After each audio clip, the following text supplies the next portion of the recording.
ವಿರಾಮದ ನಂತರ ಜಾತಕ ಫಲ ಕಾರ್ಯಕ್ರಮಕ್ಕೆ ಮತ್ತೊಮ್ಮೆ ಸ್ವಾಗತ. ಶಾಸ್ತ್ರಿಗಳೇ, ಇನ್ನುಳಿದ ರಾಶಿಗಳ ಫಲಾಫಲ ಇವತ್ತು ಯಾವ ರೀತಿಯಾಗಿದೆ?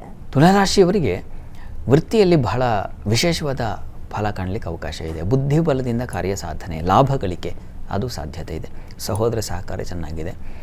ಹಣಕಾಸಿನ ಸಹಾಯ, ಕುಟುಂಬದವ್ರ ಸಹಕಾರ ಇದೆಲ್ಲ ತುಂಬ ಚೆನ್ನಾಗಿದೆ.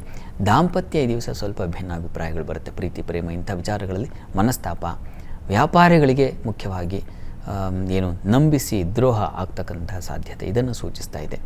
ಯಥಾ ಪ್ರಕಾರ ಗುರು ಸೇವೆಯನ್ನು ಜೊತೆಗೆ ಸುಬ್ರಹ್ಮಣ್ಯ ಪ್ರಾರ್ಥನೆ ಎರಡೂ ಮಾಡಿ. ಇನ್ನು ವೃಶ್ಚಿಕ ರಾಶಿಯವರಿಗೆ ಈ ದಿವಸ ಶರೀರ ಬಲ ತುಂಬ ಚೆನ್ನಾಗಿದೆ. ವಾಗ್ಬಲ, ಮಾತಿನ ಬಲ ಚೆನ್ನಾಗಿರುತ್ತದೆ. ಬರವಣಿಗೆ ಅವರಿಗೆ ತುಂಬ ಚೆನ್ನಾಗಿದೆ. ಈ ದಿವಸ ನೀರಿನ ಸಹಕಾರ ಇರುತ್ತದೆ. ಕೃಷಿಕರಿಗೆ ಅನುಕೂಲಕರವಾಗಿದೆ. ಹೆಚ್ಚಿನ ಶುಭ ಫಲವನ್ನೇ ಸೂಚಿಸ್ತಾ ಇದೆ. ಆತಂಕವಿಲ್ಲ. ಸ್ವಲ್ಪ ಹೊಟ್ಟೆ ಸಂಬಂಧಿ ತೊಂದರೆಗಳು, ಉದರ ಬಾಧೆ ಸೂಚಿಸ್ತಾ ಇದೆ. ಸುಬ್ರಹ್ಮಣ್ಯ ಕವಚವನ್ನು ಕೇಳಿಸ್ಕೊಳ್ಳಿ, ಹೇಳ್ಕೊಳ್ಳಿ, ಒಳ್ಳೆಯದು. ಸುಬ್ರಹ್ಮಣ್ಯನ ಸೇವೆ ಮಾಡಿ, ಬಹಳ ಒಳ್ಳೆಯದು. ಇನ್ನು ಧನುರಾಶಿಯವರಿಗೆ ವೃತ್ತಿಯಲ್ಲಿ ವಿಶೇಷವಾದ ಲಾಭ, ವೃತ್ತಿಯಲ್ಲಿ ವಿಶೇಷವಾದ ಸ್ಥಾನಮಾನ ಸಿಗ್ತಕ್ಕಂಥ ಸಾಧ್ಯತೆ ಚೆನ್ನಾಗಿದೆ. ಈ ದಿವಸ ನಿಮ್ಮ ಸಹೋದರ ಸಹಕಾರ ಚೆನ್ನಾಗಿರುತ್ತದೆ.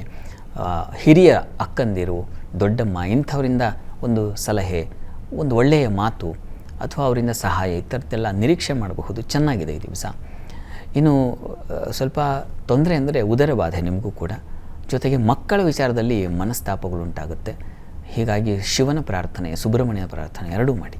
ಇನ್ನು ಮಕರ ರಾಶಿಯವರಿಗೆ ವೃತ್ತಿಯಲ್ಲಿ ವಿಶೇಷ ಫಲ ಸೂಚಿಸ್ತಾ ಇದೆ. ಈ ದಿವಸ ವ್ಯಾಪಾರಿಗಳಿಗೂ ಅನುಕೂಲಕರವಾಗಿದೆ. ಹಣಕಾಸಿನ ಸಮೃದ್ಧಿಯನ್ನು ಸೂಚಿಸ್ತಾ ಇದೆ. ಕುಟುಂಬದಲ್ಲಿ ಸಹಕಾರ ಸಿಗುತ್ತೆ. ಸ್ತ್ರೀಯರಿಗೆ ಮಾನ್ಯತೆ ಸಿಗುತ್ತೆ. ಈ ದಿವಸ ಪ್ರಯಾಣದಲ್ಲಿ ಸ್ವಲ್ಪ ತೊಂದರೆ ಸೂಚಿಸ್ತಾ ಇದೆ. ಹುಷಾರಾಗಿ ಓಡಾಡಿ. ಪ್ರಾರ್ಥನೆ ಈ ದಿವಸ ನೀವು ಕೂಡ ಸುಬ್ರಹ್ಮಣ್ಯನ ಪ್ರಾರ್ಥನೆ, ಗ್ರಾಮ ದೇವತಾ ದರ್ಶನ ಎರಡೂ ಮಾಡಿದ್ರೆ ಒಳ್ಳೆಯದು. ಇನ್ನು ಕುಂಭರಾಶಿಯವರಿಗೆ ಈ ದಿವಸ ಗಂಟಲ ಬಾಧೆ ಸೂಚಿಸ್ತಾ ಇದೆ. ಕಿವಿ ಸಂಬಂಧಿ ಸಮಸ್ಯೆಗಳು ಉಂಟಾಗುವ ಸಾಧ್ಯತೆ ಇದೆ. ಅದರ ಹೊರತಾಗಿ ವೃತ್ತಿಯಲ್ಲಿ ಅನುಕೂಲ ಇದೆ, ದೈವ ಸಹಾಯ ಇದೆ, ಲಾಭ ಇದೆ. ಮಕ್ಕಳಿಂದ ವಿಶೇಷವಾದ ಲಾಭ ಗಳಿಕೆ ಅಥವಾ ಅವರಿಂದ ಒಳ್ಳೆಯ ಸಹಕಾರ ಸಿಗ್ತಕ್ಕಂಥದ್ದು ಇತ್ಯಾದಿ ಶುಭ ಫಲಗಳು ಇದ್ದಾವೆ. ಮಿಶ್ರವಾಗಿದೆ. ಆರೋಗ್ಯದ ದೃಷ್ಟಿಯಿಂದ ನೀವು ಶನೈಶ್ಚರ ಕವಚ ಕೇಳಿಸ್ಕೊಳ್ಳೋದು ತುಂಬ ಒಳ್ಳೆಯದು. ಇನ್ನು ಮೀನರಾಶಿಯವರಿಗೆ ದಿವಸ ವೃತ್ತಿಯಲ್ಲಿ ಬಹಳ ವಿಶೇಷವಾದ ಸ್ಥಾನಮಾನ ಸಿಗ್ತಕ್ಕಂಥದ್ದು. ಸರ್ಕಾರಿ ನೌಕರಿಯಲ್ಲಿರ್ತಕ್ಕಂಥವ್ರು, ಅಂಥ ವ್ಯವಹಾರಗಳಲ್ಲಿ ಕೆಲಸ ಮಾಡೋರು, ಔಟ್ಸೋರ್ಸಲ್ಲಿ ಆಗಬಹುದು, ಅವರಿಗೆಲ್ಲ ತುಂಬ ಚೆನ್ನಾಗಿದೆ. ಇನ್ನು ಈ ದಿವಸ ಲಾಭವೂ ಇದೆ, ಸ್ವಲ್ಪ ಮಟ್ಟಿಗೆ ನಷ್ಟವೂ ಇದೆ. ದ್ವಿತೀಯದಲ್ಲಿ ಮಾಂದಿ, ವ್ಯಯದಲ್ಲಿ ಶನೈಶ್ಚರ, ಜೊತೆಗೆ ಚಂದ್ರ. ಇದೇನಪ್ಪ ಮಾಡ್ತಾರೆ ಅಂದರೆ ಸಂಪಾದಿಸಿದ್ದು ಹುಡುಕಾಟ ಮಾಡಬೇಕು, ಹಾಗಾಗೋ ಸಾಧ್ಯತೆ ಕೂಡ ಇದೆ.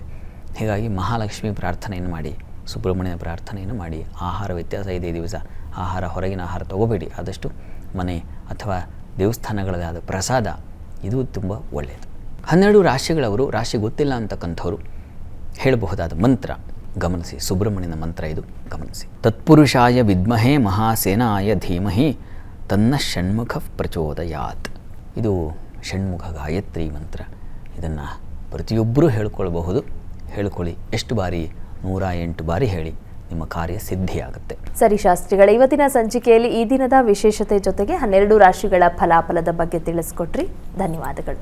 ಸರ್ವೇ ಜನಾಃ ಸುಖಿನೋ ಭವಂತು, ಸಮಸ್ತ ಸನ್ಮಂಗಳಾನಿ ಭವಂತು. ಎಲ್ಲರಿಗೂ ಶುಭವಾಗಲಿ. ವೀಕ್ಷಕರೇ, ಇದಾಗಿತ್ತು ಇವತ್ತಿನ ಜಾತಕ ಫಲ ಕಾರ್ಯಕ್ರಮ. ನೇರಾದಿಟ್ಟ ನಿರಂತರ ಸುದ್ದಿಗಾಗಿ ನೋಡ್ತಾ ಇರಿ ಏಷ್ಯಾನೆಟ್ ಸುವರ್ಣ ನ್ಯೂಸ್.